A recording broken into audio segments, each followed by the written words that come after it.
Boston, the winningest sports city this century. Each championship deriving from a plan. Join us as we discuss the next Boston Banner Blueprint with your hosts, Josh Finkel, Nick Walsh, and Nate Philbrook.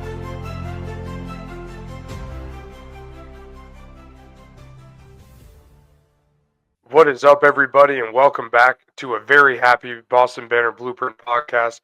Our beloved Celtics advanced again out of the first round. They're going to the second round of the Eastern Conference playoffs.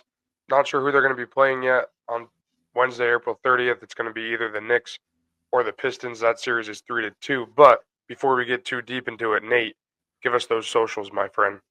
Absolutely. Starting every episode with our Twitter/X at Boston Banner BP, Boston Banner Blueprint on both Facebook and Instagram, and then boston.banner.blu on TikTok, as well as liking, subscribing, rating 5 stars, and finding all of our episodes on Apple, Spotify, and YouTube.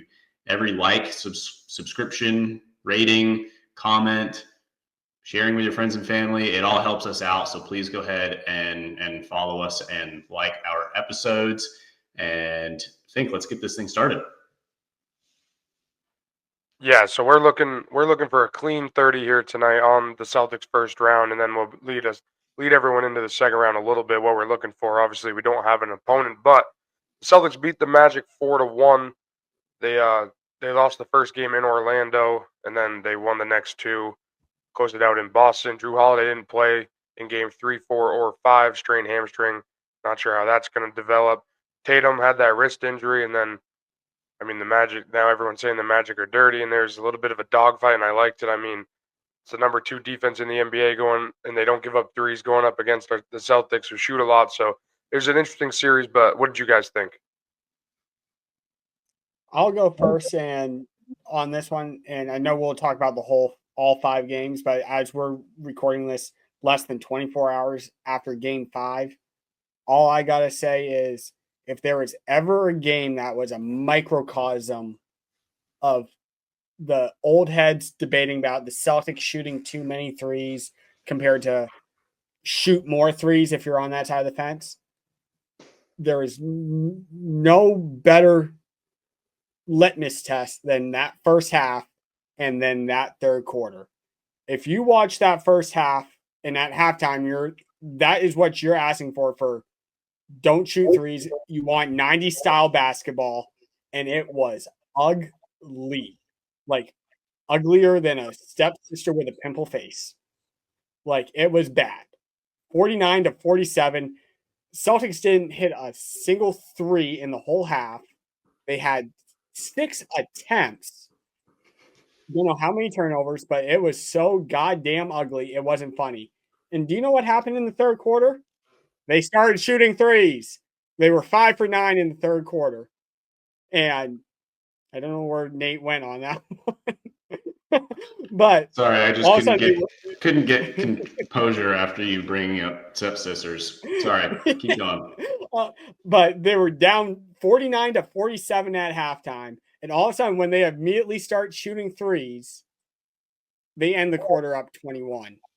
Like, if there is any other example of people that want to still say, stop shooting threes, take it to the basket, shoot inside the arc, go, you're wrong. They proved it last night. Missoula ball works. That was what that third quarter and that fourth quarter showed, was shoot more threes, shoot even more threes, and after that, shoot more. You can't shoot enough. Like, the Magic ran you off the 3-point line for 4.5 games this series. And finally, in the second half of game 5, they got back to playing Celtics basketball, and they ran away with it.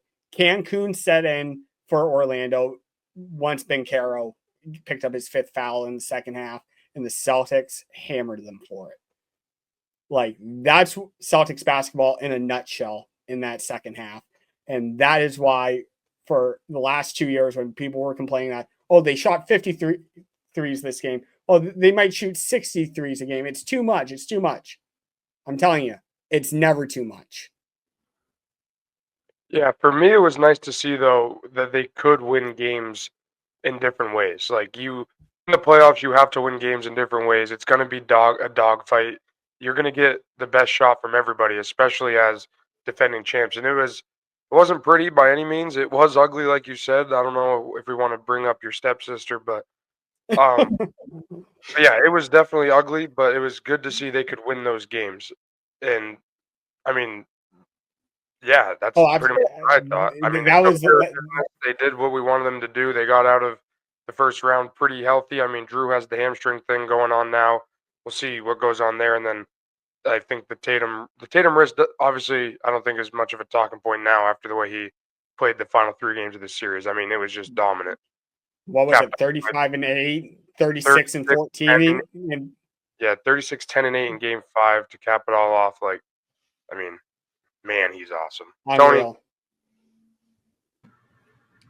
My biggest takeaway of the series was that even with injuries, we're going to be able to handle teams like the Magic. And I thought this is what would happen. I thought it would win in the gentleman's sweep of 5 games with one outlier game where the Magic win. Just because they are. I mean, I don't know what you guys think of the Magic, but they're a very talented team.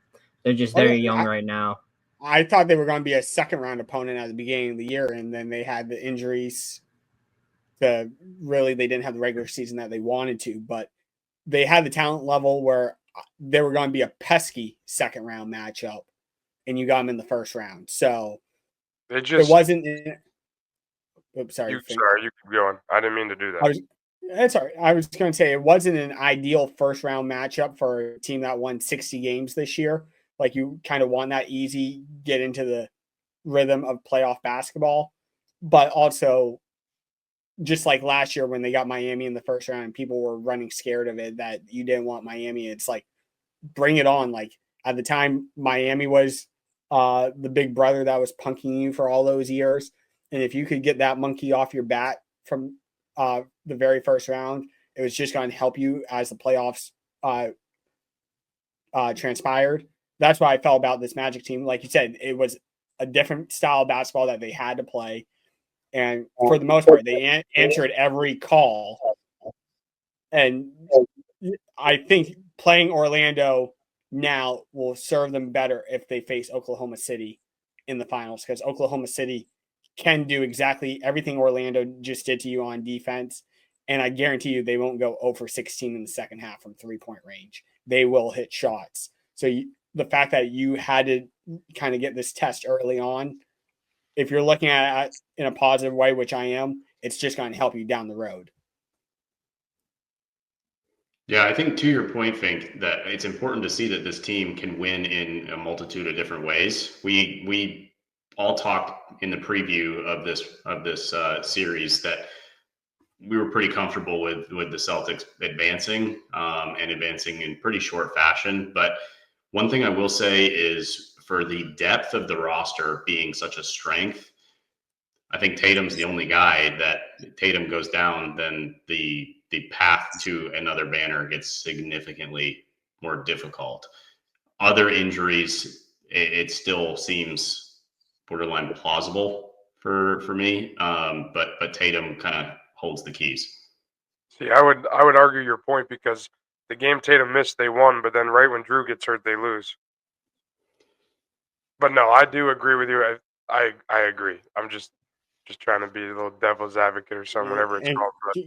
But can I say the one game in his whole playoff career that Jason Tatum misses is the one game I buy tickets for a playoff series? yeah, Like so you being should probably not go again. yeah. But I can tell you what, that game 2 in the crowd, I have never heard the Garden get so loud compared to when Porzingis came back out of the tunnel after bleeding to death out on the court. Like that crowd, the pop of that crowd was something I can't compare anything to. Like it was deafening. You guys see everybody going around with the bandages and posters of Porzingis that they're throwing the bandages on the forehead. Oh yeah, my favorite one was they took Joe's quote from beginning of the season where they asked him, "How do you feel about having the target on your back this year?" And he had the famous quote of, "He welcomes it. He'd rather see the red dot on his forehead." So they took that quote and put Porzingis' picture with the bandage right in the middle of his forehead below it, and that just cracked me up. So whoever made that on Twitter, A+ work. Like, Of I course, want it to would give you crack you credit. up because you are obsessed with JFK taking the same heat. So Well, JFK didn't see the red dot on his forehead. It came from behind him, if you believe the Warren Commission, which I do not. But there's your JFK second. So apparently we're going to start a sister podcast. It's going to be about JFK. We'll about that when it's fully ready to go. FBI will be JFK banner visiting. blueprint. The But- FBI will be visiting Nick tonight. Yeah. Shift gears a little bit. I kind of want to give some awards for the series, just our opinion. If that's all right with you guys, of course. Obviously, we're a democracy. We vote on everything. So are we good with that? All right, Sure. sweet. So, who underperformed? We'll start with like the least exciting topics, and we'll go from there. But in your guys' eyes, who underperformed in this series for the Celtics?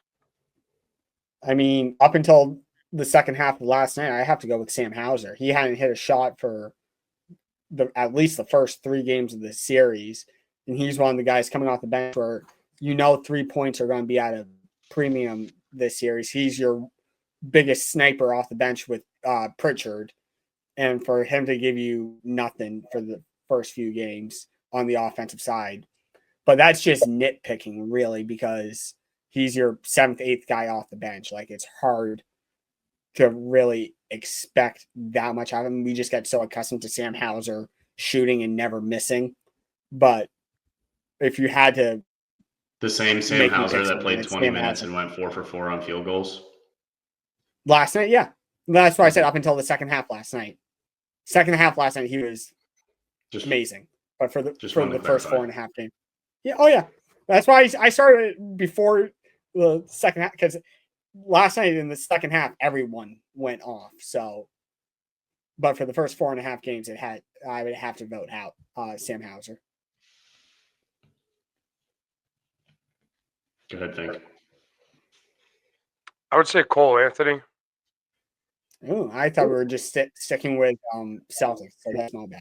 We are, but just only because of all the comments he had. Like, I'll give my Celtics answer, but the way he was like saying, "We're just here to play basketball. We're not listening to like Jaylen Brown's comments," and then to play 2 minutes and to not even be a factor in the series, it just makes me laugh. But I mean, for the Celtics, yeah, it's nitpicking to say Sam Hauser, but yeah, you need him to come in, hit shots, kind of. He can give you a quick energy shift, like in a couple seconds. He can come in, hit 2 threes right away, and we didn't see that from him until the second half last night, like Nick keeps talking about. But yeah, I mean, if Sam Hauser comes in and hits shots early, then the Celtics do look like a different team for a little bit, and we can like they go on runs like no one's business. You saw it last night. They just run away from teams, and Sam Hauser can provide that. But yeah, that was me. Tony? I'd have to go with Porzingis for this series. Ooh, Yeah, I that's a don't. really good it- one, too. that's a low key I answer. Like, I could see how that one makes sense, because outside of game 2, he was kind of invisible. Yeah, no, I agree. I mean, he didn't do too much. I wouldn't say he hurt the team overall, but he definitely didn't shoot to his normal standard that I'd hold him to personally. And I think he just plays at a higher level. Now, I don't know if you guys noticed this or you thought this at all, but he looked like he was moving a little bit gingerly in that last game.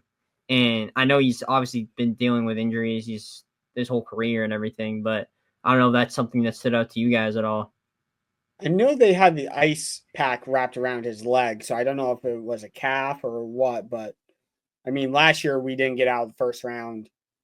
We didn't even get through the first 3 games, and he was done until the final. So the fact that he's still up and walking and able to play, and in theory, if you get New York the second round, that I think we kind of all assume it'll be a much less physical series for him. So as long as he came out of this first round healthy, I think it's a win. That's exactly my answer because it's a much more physical brand of basketball that you don't really see in the NBA now. And the fact that he played 5 games and didn't have a substantial injury besides cracking his face open is definitely a win. And that's why I don't want to crap on the guy because he does he gets his face cracked open and he comes back out there like he's some WWE star. Like he Oh, wants he to was go down. laughing coming off the court, which was funny as hell. The towel on, and he's laughing going into the tunnel. Yeah, And he's a from psych. Just to say, I don't think he was complete trash that series. I'm not trashing on the guy. I just think Right. I No, I hold him to a higher standard. That's all. we're just I glad see him that playing he's healthy. higher. Yeah. But in the Knicks series, he's gonna do everything that you're looking for him to do in the series that we just had. Like he's gonna be shooting the 40-footers. He's gonna be posting up, take advantage of mismatch. Like the Knicks just aren't physical like the Magic. He'll be able to get to his spots, get what he wants, and then we'll be happy. Right, like with the Knicks for the Celtics, if you want to play the matchup game, they can hunt matchups. They can target Brunson. They can target Cat. You can do the pick and roll and get Cat in a one-on-one matchup with Tatum, and we know how Tatum loves having a slow big guy on him at the top of the key. So you can do that more efficiently against the Knicks. They don't have the personnel that the Magic did, where they can guard 1 through 5 and could switch, and then play great defense the way they do. There wasn't really that one-on-one ISO matchup that you could exploit too often. So the fact that they're going to be able to do that against the Knicks, you're not going to see the 101 to 90 games or whatever this low scoring was for against the Magic. You'll see the 120 to the 107s and stuff like that. Those are the style of games that you're more inclined to see against New York. So it's going to open up. It's going to be more traditional Celtics basketball that we've grown accustomed to the last year or two under Missoula against the Knicks. Now, if it's the Pistons are an off-brand Magic team. Like they're not as defensively stout as Orlando, but they play that same brand of basketball.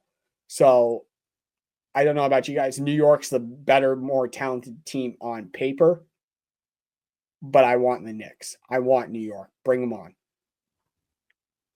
Yeah, same. I would rather.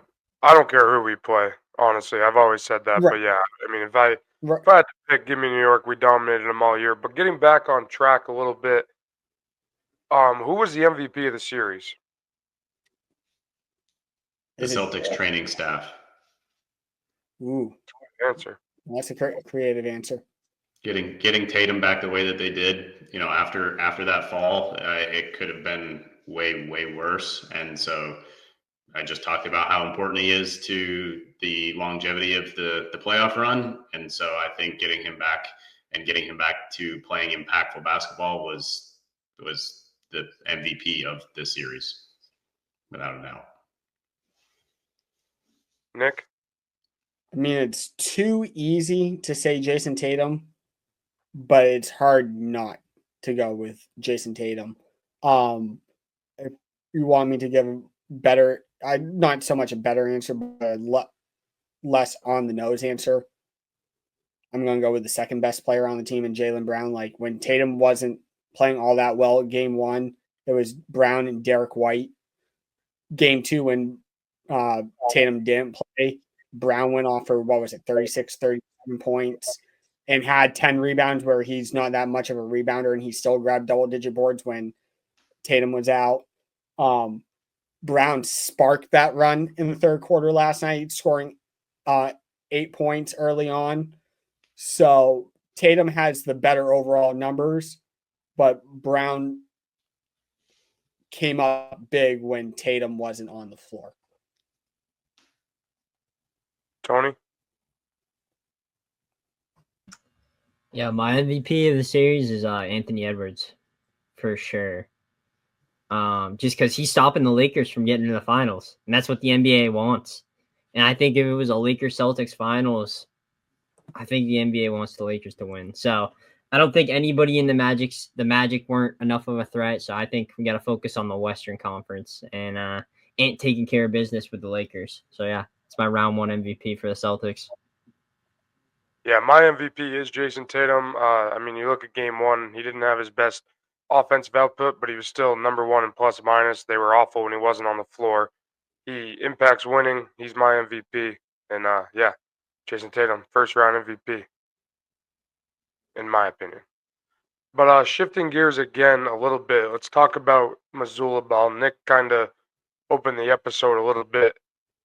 So talk about Joe Missoula and his game plan, Nick, and what worked, what didn't, and what you want for round 2, based on we're playing New York. It's New York. It's do exactly what you did in that third quarter. Where I'm not saying points in the paint aren't what you're looking for. Like if there's a wide open uncontested basket in the paint, take it.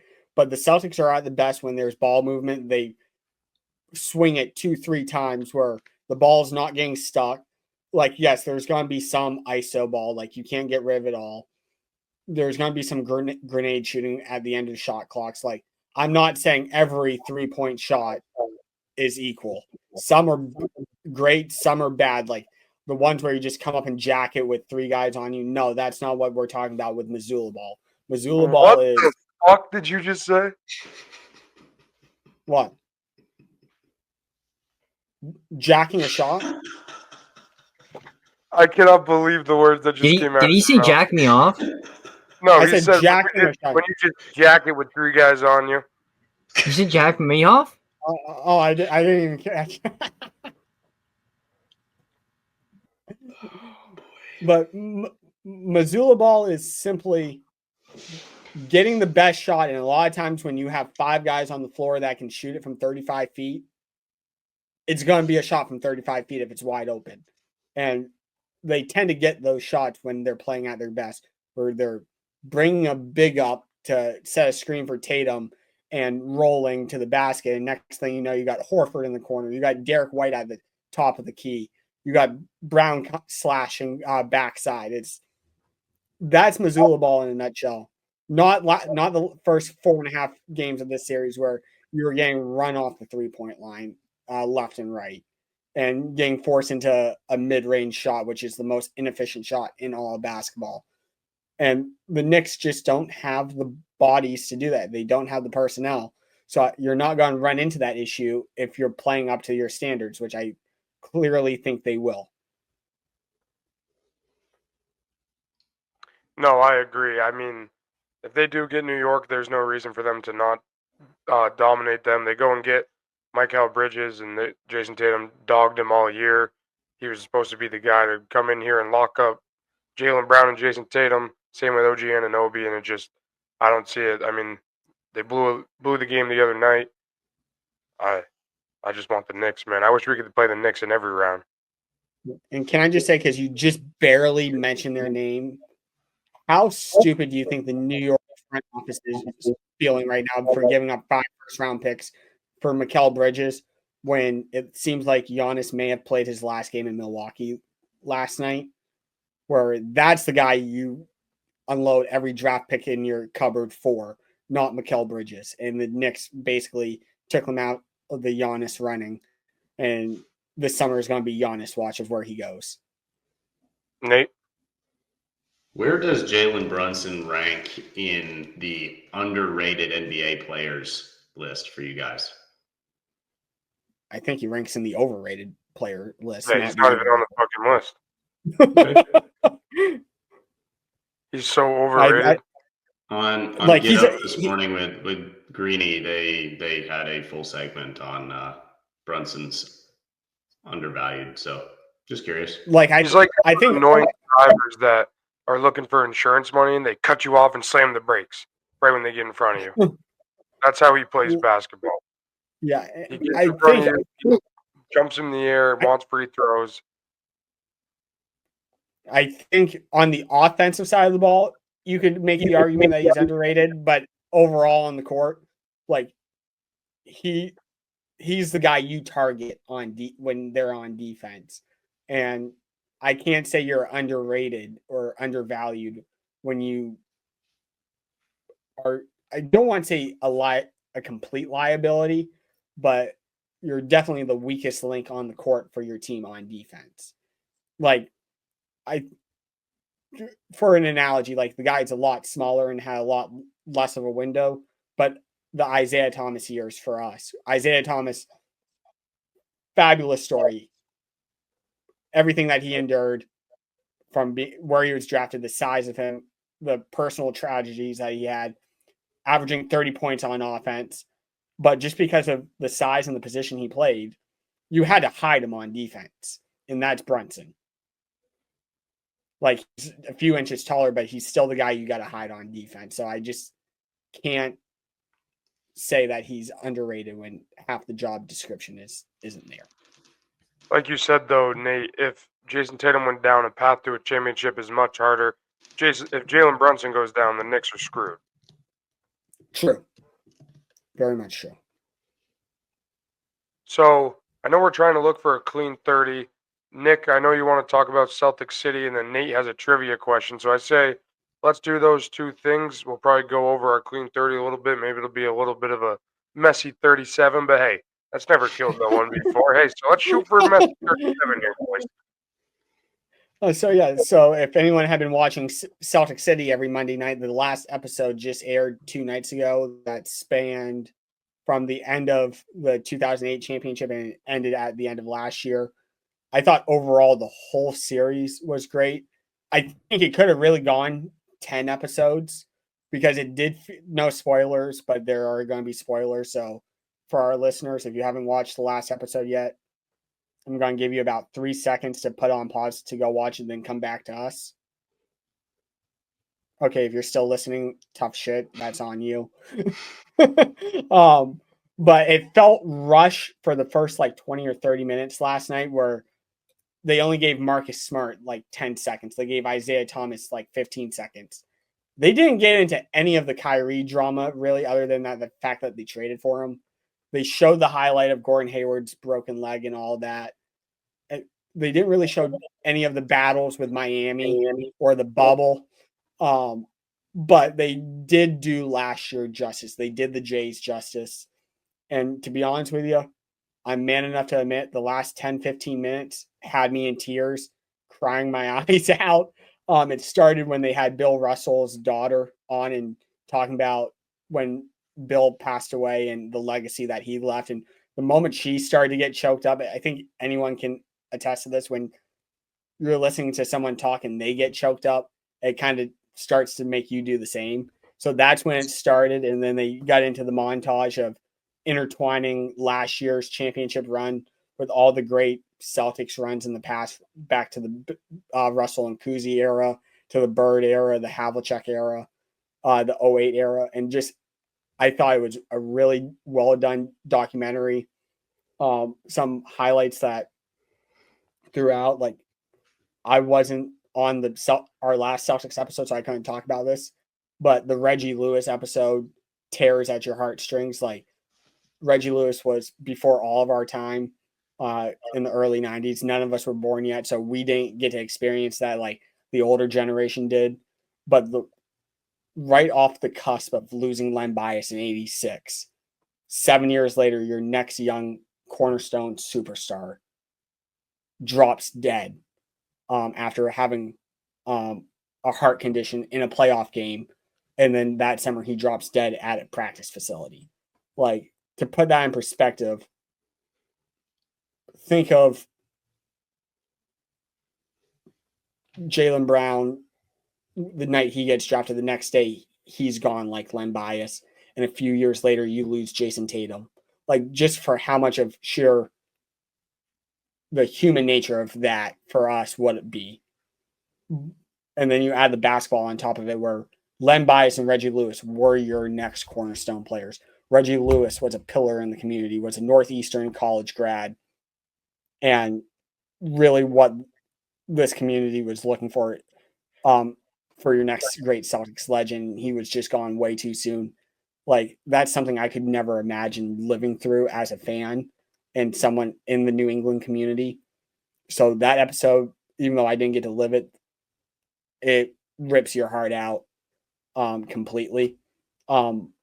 But that whole documentary, if you got the 9 hours to space it out and do each episode, Bill Simmons hit it out of the park on this one. Like, it's one of the well done sports documentaries that has come along in some time.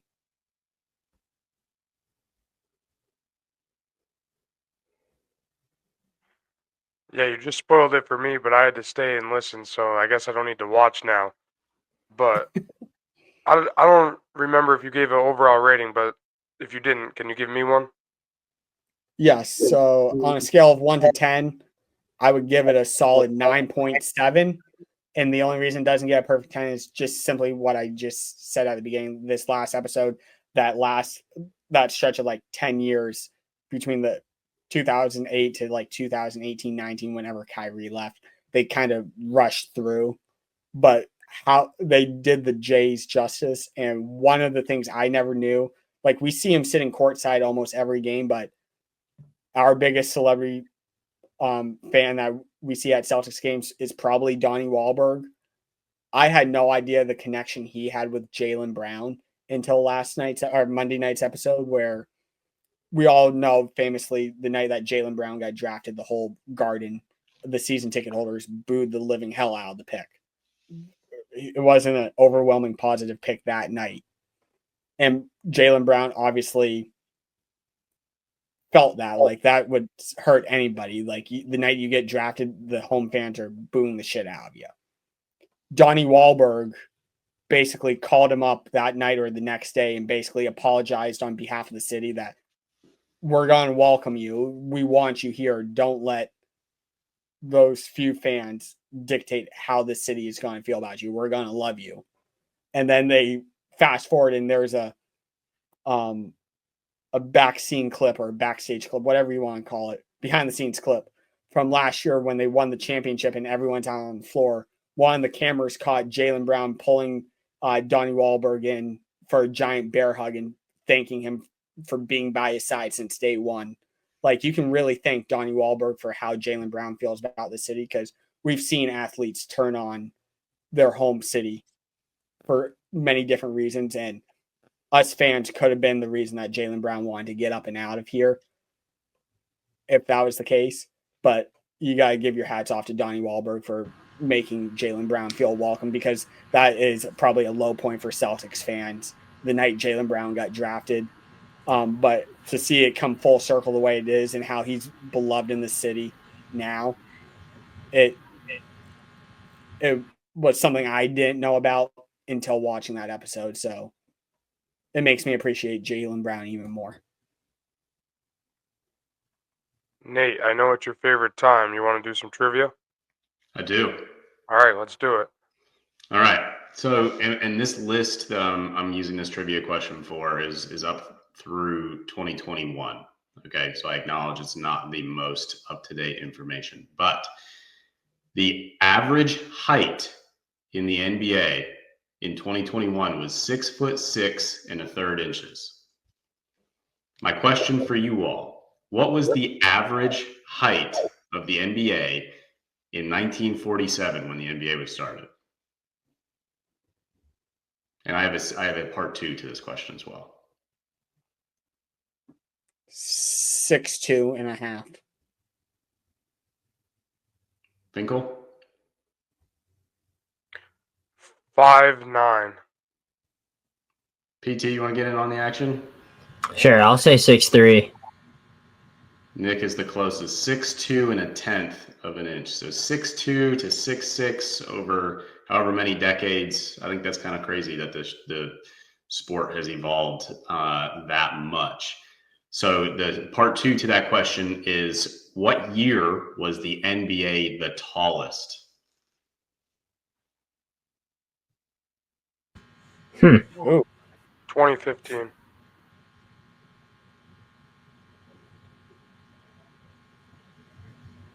You got to go back to probably the era of the big men. Probably when Yao came and you had Yao, Shaq, and all of them, and Hakeem still and Mutombo. So 2001. When did Yao come to the league? I'm going to be the guy that takes the one right above him, 2002. I don't know when Yao came. You would be the closest. 2004. The average height was 6'7.2". So 2004, the NBA was the tallest. What was it again? What number was it again? 6'7". Yeah, and Yao Ming's rookie year was 2002, so I was a year early on that. But the thought process was still the same. So, All right, so now it's time for rapid fire closing thoughts because we're still looking at a somewhat clean 37. So might be a little messy. We'll see. But closing thought time. Let's go. Nate, I'm just looking forward to season 6, regardless of who they get next round. Nick. my closing thought is we're 4 Genos down. We got 12 Genos left.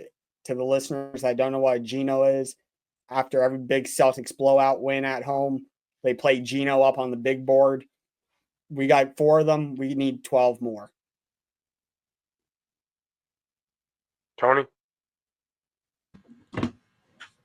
Nate says Celtics in next round. I think this is a tune-up round, and I think we're about to be in prime shape, and we're going to get the clean sweep after getting the gentleman sweep. So I think whoever we play, it'll be a 4-0 sweep.